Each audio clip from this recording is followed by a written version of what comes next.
Ibu-ibu, bapak-bapak, dan saudara, Assalamualaikum warahmatullahi wabarakatuh. Bismillahirrahmanirrahim.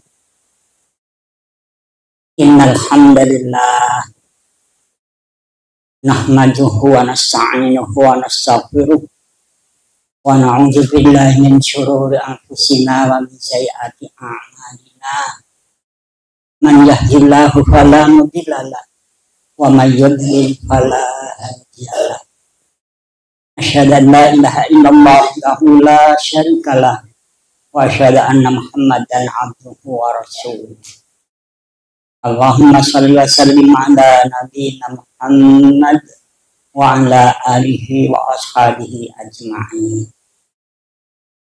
Amma ba'd, faqad qala Allah ta'ala fil Qur'anil 'azim, a'udzu billahi minasyaitonir rajim. Inna aradnal amanata 'alas samawati wal ardi wal jibal fa abayna an yahmilnaha wa ashfaqna minha wa hamalahal insan innahu kana zaluman jahula. Allah berfirman dalam Al-Quran surat Al-Ahzab ayat 72. Bila kita terjemah dalam bahasa kita kurang lebih, sesungguhnya kami telah menawarkan amanat itu kepada langit, bumi, dan gunung-gunung, tetapi semuanya enggan untuk memikul amanat itu, dan mereka khawatir tidak akan melaksanakannya. Lalu dipikullah amanat itu oleh manusia. Sungguh manusia itu sangat zalim dan sangat bodoh. Shadaqallahul adzim. Para ibu, para bapak, dari ayat ini dapat dipaham bahwa amanat itu memang berat. Dalam ayat ini digambarkan bahwa seluruh makhluk di dunia ini enggan, nggak berani, kecuali manusia. Nah, manusia inilah satu-satunya makhluk Allah yang mau menerima amanat. Para ibu, para bapak, pengertian amanat itu amanat itu artinya kepercayaan. Kepercayaan yang diberikan oleh Allah maupun dari manusia untuk kita laksanakan. Itu namanya amanat. Maka kita sebagai manusia yang sudah menerima amanat itu, marilah kita lakukan dengan sebaik-baiknya. Jangan disia-siakan. Kalau amanat itu kita sia-siakan, maka ini namanya khianat. Na'udzubillah. Di dalam Al-Quran surat Al-Anfal ayat 27 juga disebutkan, ya ayyuhalladzina amanu la takhunu Allaha wa rasulah wa takhunu amanatikum wa antum ta'lamun. Wahai orang-orang yang beriman, janganlah kamu mengkhianati Allah dan mengkhianati Rasul. Janganlah kamu mengkhianati amanat yang dipercayakan kepadamu, sedang kamu mengetahui. Ya, jadi kesimpulannya, mari kita berupaya betul untuk memegang teguh amanat. Baik itu amanat dari Allah maupun amanat dari manusia. Amanat dari Allah itu napa rupinipun? Antara lain satu, agama. Agama ini amanat dari Allah. Maka mari kita pegang teguh, artinya segala perintah agama monggo kita lampahi. Segala larangan agama monggo kita tinggalkan. Jangan sampai kita jarak perkara, nggih. diperintah nggak mau melaksanakan, tapi justru larangan dilanggar. Nah ini namanya nggak pegang amanah, tapi khianat. Kemudian selain agama, nopo? Ya apapun yang menjadi milik kita itu pada hakikatnya amanat dari Allah. Kita punya anak, punya istri, punya harta, punya jabatan dan sebagainya. Itu semua hakikatnya hanya pinjaman dari Allah. Suatu saat kalau diminta, ya kembali. Ya, jadi semua yang kita miliki itu pada hakikatnya amanat. Baiklah, para ibu, para bapak, ketika Rasulullah menjelang wafat, dalam sakitnya itu beliau bisik-bisik pada menantunya. Sinten mantunya? Ali. Ali niku dibisiki balak-balik. As-shalah, as-shalah, as-shalah, wa ma malakat aiman. Kalimat itu yang berulang-ulang diucap Nabi ketika menjelang wafat. Artinya, Ali, hati-hati yo, sholatmu kok tinggal, itu maknanya. Ya, wa ma malakat aimanukum, dan budak-budakmu, hati-hati yo. Zaman dulu budak ya, zaman sekarang tidak ada budak ya, nopo.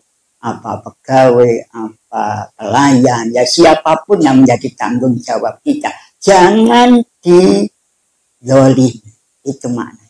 Ya, kemudian Rasulullah juga wanti-wanti agar suami jangan sewenang-wenang pada istri.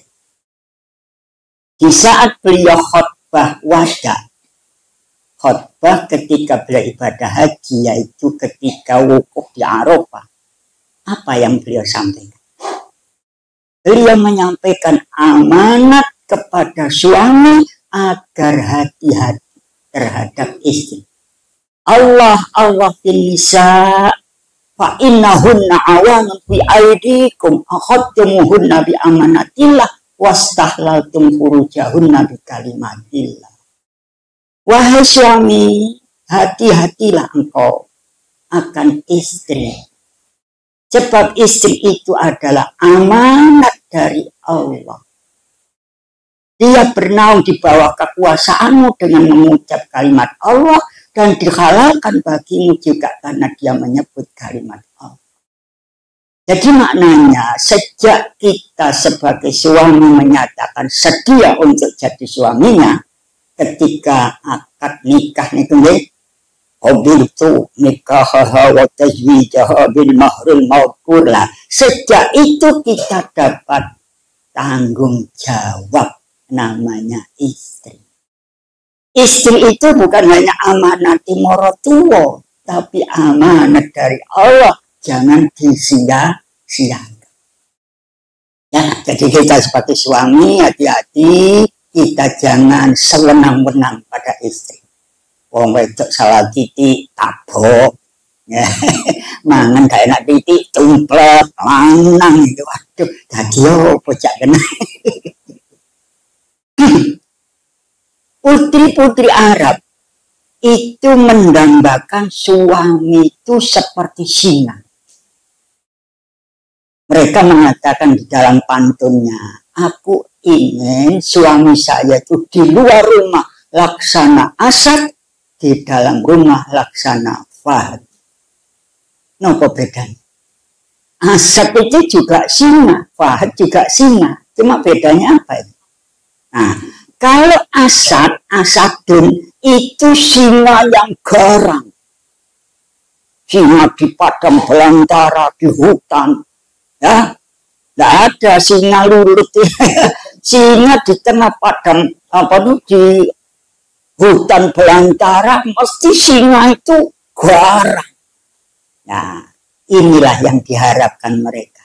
Suami itu kalau di luar rumah hendaknya berani menghadapi kehidupan, menghadapi tangga. Tapi kalau di rumah menghendaki agar suaminya itu seperti Fahad. Fahad itu apa? Singa tapi lulu. Nah, misalnya nopo singa sirkus, singa kebun binatang, nggak lilit. Nah, maksudnya menghendaki suami itu yang jinak, yang baik, yang sayang pada istri. Jangan dibalik, nih.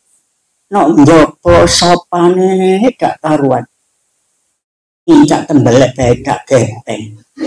Saking sopane. Rapet ya kelakep, gak tau ngomong belas. Tapi mau omong kecemnya amit-amit. Wong wedok salah titik. Oh, lana. Ini ndak dikendali. Jadi justru yang baik itu suami itu di luar keras, tegas, berani menghadapi tantangan hidup. Tapi nenek omaiku sayang kepada istri. Jangan dibalik. Nah, inilah para bapak wanti-wanti Rasulullah kepada kita tentang amanat yang diberikan kepada kita oleh Allah. Yaitu masalah agama, perintahnya mari kita pegang teguh, dan juga apa-apa yang kita miliki, semacam anak, istri, harta, ini hendaknya kita laksanakan sesuai dengan perintah. Ya, kalau istri kita harapkan untuk menjadi istri yang sholihah, sayang kepada istri itu bukan berarti dimanjakan. Jangan balas, bukan begitu. Ya dididik, ya. Di dalam Al-Quran kan disebutkan ar-rijalu qawwamuna 'alan nisa bima faddalallahu ba'dahum 'ala ba'din wa bima anfaqu min amwalihim. Ini aturan Islam di dalam memimpin istri. Ar-rijalu qawwamuna 'alan nisa. Suami itu adalah pemimpinnya istri. Ya, qawwamun niku napa? Makna asalnya meluruskan barang bengkok. Itu qawwamun. Tapi bisa juga diartikan memimpin. Loh, Pak, mengapa kok diistilahkan dengan meluruskan barang bengkok? Nabi mengatakan, al-mar'atu kaddola. Wong wedok iku koyok dene tulang belikat. Jenengan pirsa tulang belikat, Bu, ya? Tulang yang didadai. Ada, Bu, tulang dibelikat, tulang belikat itu yang kenceng? Nggak ada. Semua mesti bengkok. Maknanya, perempuan atau istri itu mudah khilaf. Tapi hati-hati, suami untuk meluruskan barang bengkok yang namanya tulang belikat harus hati-hati. Enggak wesi, diobong kenteng kenceng.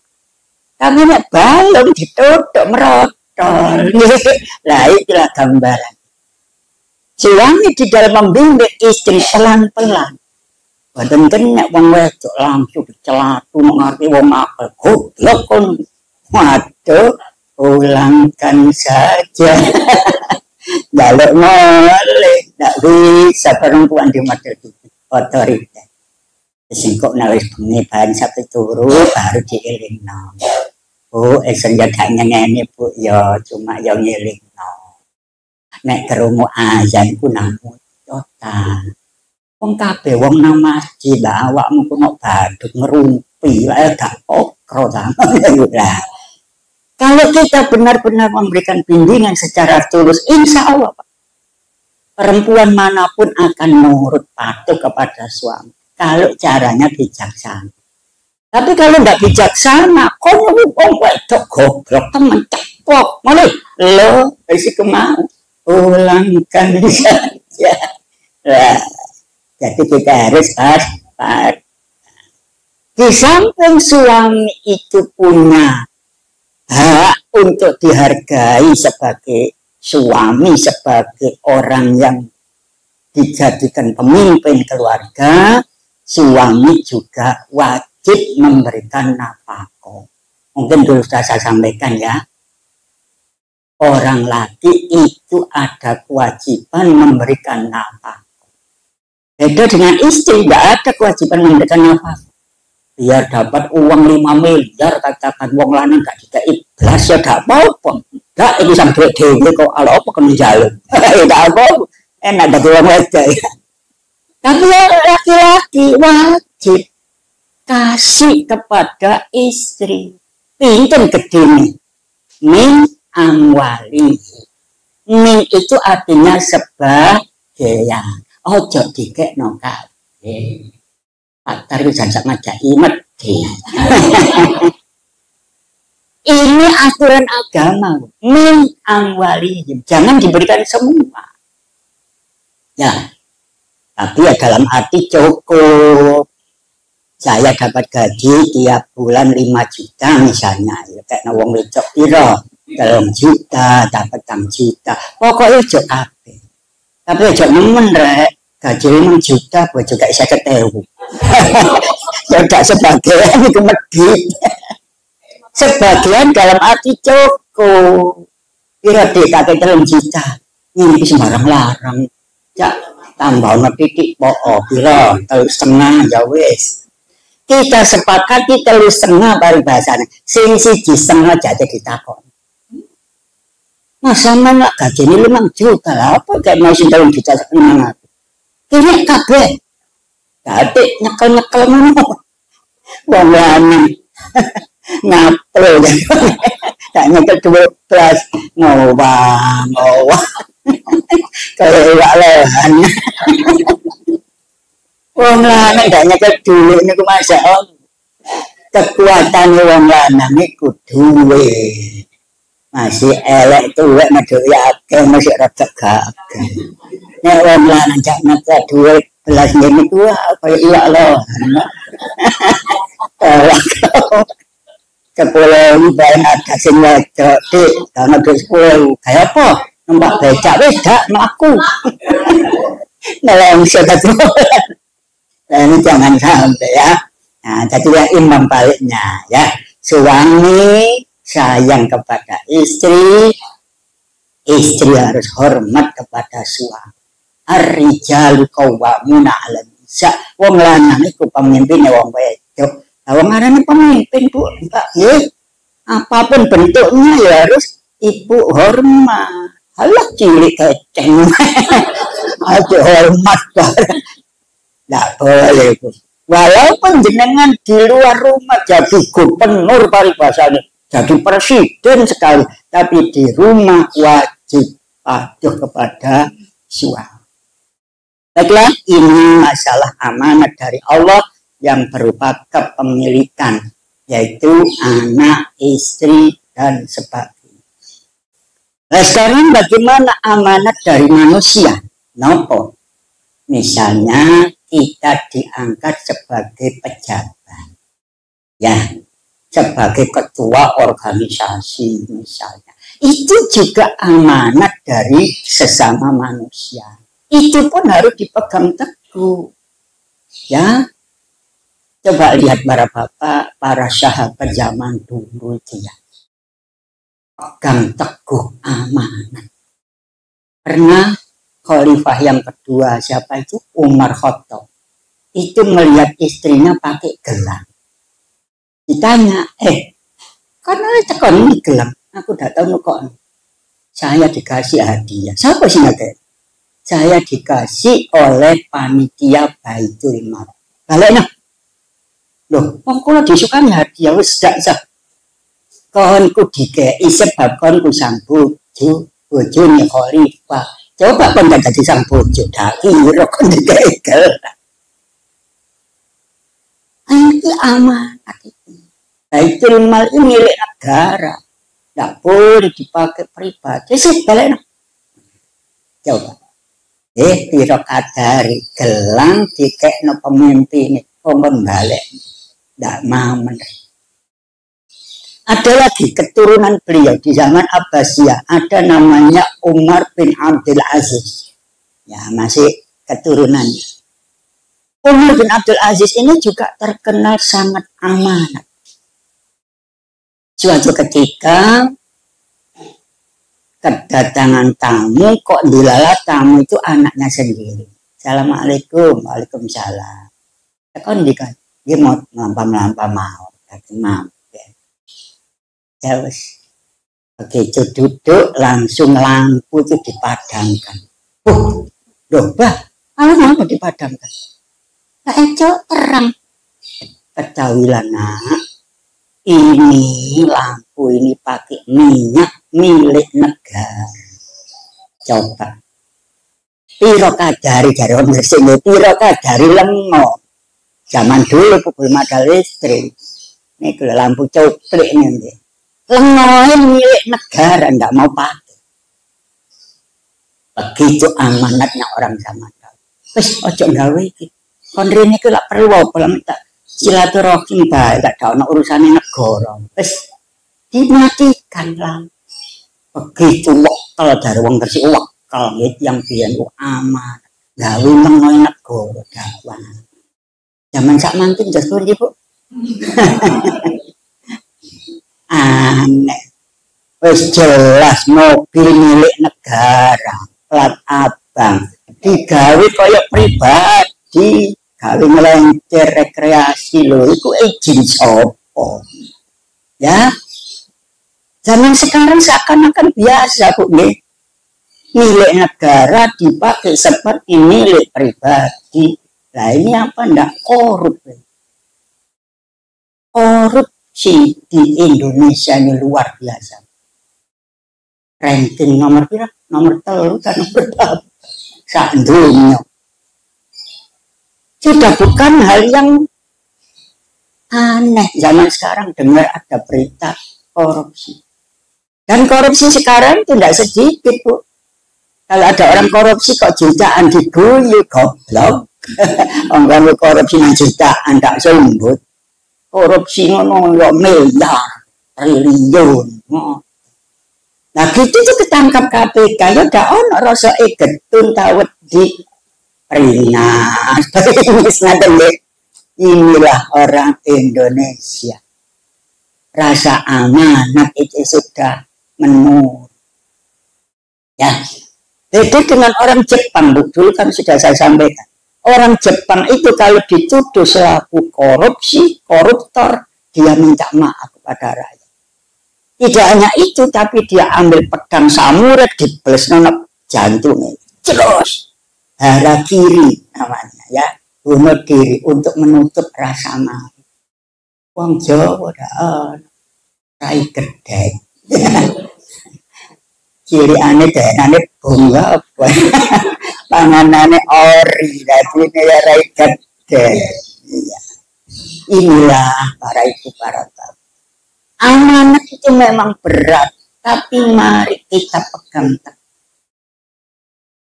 Ada sebuah riwayat Rasulullah itu didatangi orang gunung. Orang gunung itu ya orang pedesaan, jauh dari kota. Perlu datang menghadap Nabi lantas tanya, ya Rasulullah, akhbirni bi asyaddi syai'in fi hadzal din wa alyani. Faqal alyanuhu asyhadu an la ilaha illallah wa anna Muhammadan abduhu wa rasuluh. Wa asyadduhu ya'qal aliyah al-aman. Innahu la dina liman la amanata lahu wa la salata lahu wa la zakata lahu. Ya Rasulullah, beritahukanlah kepada kami tentang sesuatu yang paling berat dalam Islam itu apa dan yang paling ringan itu apa. Aneh ya, sing ditakon aku sing paling abot opo, paling enteng opo. Lantas Nabi jawab diwalik sing enteng disedonase. Nggih. Alyamu sing paling enteng iku membaca syahadat. Asyhadu an la ilaha illallah wa asyhadu anna Muhammadan abduhu wa rasuluh. Niki paling gampang. Adapun yang paling berat beliau mengatakan wa asyadduhu ya akhal aliyah al-aman. Sing paling abot iku wong gunung aman. Lantas ditutup dengan kalimat la dina liman la amanata lahu wala salata lahu wala zakata lahu. Ya, tidak ada agama bagi orang yang tidak punya amanat. Tidak ada kewajiban sholat bagi orang yang tidak amanat. Tidak ada kewajiban zakat bagi orang yang tidak amanat. Loh, pengertiannya gimana? Pengertiannya, orang kalau tidak bisa pegang amanat, agama pun ya saenake. Amanat dari Allah berupa agama, saenake. Nah, itulah maka dikatakan di sini tidak ada kewajiban sholat baginya, tidak ada kewajiban zakat baginya. Sebab percuma dikandani, dikai perintah, tidak dilakoni. Inilah pengertiannya bahwa amanat itu memang paling berat, tapi harus kita pegang teguh, ya. Itulah sebabnya Rasulullah SAW berdoa, mohon kepada Allah agar diberikan amanat, jangan sampai khianat. Beliau pernah berdoa, Allahumma inni a'udzubika minal ju' fa innahu bi'sal ghadiyah. Wa a'udzubika minal khiyanat fa innaha bi'sal bitan. Rasul berdoa, ya Allah, lindungilah aku dari lapar. Sebab lapar itu sejelek-jelek tempat tidur, teman tidur. Artinya, nek weteng luwe gak iso turu, amat nggih. Gelibak apa benar sembuh weteng luwe ki apa ya mangan dhisik. Weteng luwe gak iso turu itu maksudnya. Lantas di sini disebutkan, lindungilah aku dari khianat. Sebab khianat itu sejelek-jelek perilaku. Ampun ngantos kita itu khianat. Khianat itu kebalikan dari amanat. Jadi apapun laku apa yang diamanatkan kepada kita, mari kita pegang teguh. Baik itu amanat dari Allah maupun amanat dari manusia. Napa jenengan gak ada jabatan napa? Kula niki nggih namung Pak. Bendahara ranting. Walaupun hanya bendahara ranting, itu amanat dari organisasi. Monggo dicepeng ingkang saestu. Jangan lantas dipakai sakarepe dhewe. Kan pernah ya kemarin di TV itu lucu. Ada lurah. Omah itu dibangun gawe duit negara. Lho ngono lho ditakon ku iso bulet. Lah namanya duit Pak nggih mumet. Lah terus ya apa kon niku? Iku duit sapa kon gawe bangun omah? Nggih namanya duit lho mboten niku Pak. Lho ya apa iki? Ya kono iku ngono duit pemerintah, duit negara. Lah kon gawe seperti pribadi itu kan enggak benar. Nah ini mari pelajaran buat kita. Jangan sekali-kali milik orang lain, milik negara, milik organisasi, lantas kita pakai seperti milik sendiri. Ini enggak boleh. Ini namanya apa? Enggak bisa pegang amanat, tapi itu apa? Khianat. Para bapak, khianat, amanat itu memang berat ya. Enggak sembarang orang bisa pegang.